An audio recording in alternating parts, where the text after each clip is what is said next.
Naxçıvan Dövlət Universitetinin Beynəlxalq Münasibətlər və Hüquq fakültəsində istedadlı tələbələrlə görüş təşkil olunub.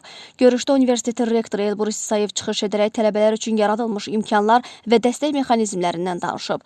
O, universitetdə fəaliyyət göstərən Tələbə Elmi Cəmiyyəti, Tələbə Həmkarlar İttifaqı Komitəsi və digər tələbə təşkilatlarının fəaliyyətindən bəhs edərək gənclərə bu qurumlara qoşulmağa və universitetin ictimai həyatında fəal iştirak etməyə çağırıb. Açıq mikrofon formatında davam edən görüş zamanı tələbələr öz fikirlərini, təkliflərini səsləndiriblər və suallarını ünvanlayıblar. Rektor bütün müraciətləri dinləyərək cavablandırıb.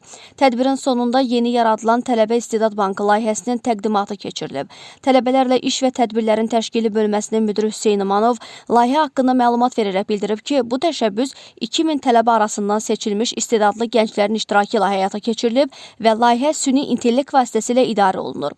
16 alt kateqoriyadan ibarət olan layihə fakültələr və tələbə təşkilatlarının fəal gəncləri haqqında məlumatları, məqalə və layihələrə əhatə edir. İştirak etmək istəyən tələbələr qeydiyyatdan keçmək üçün istedadmerkezi.net saytı və ya QR koddan istifadə edə bilərlər. Badəm Əliyeva, Fəxriyə Səyyadova, Əkbər Vəliyev, NDO xəbər.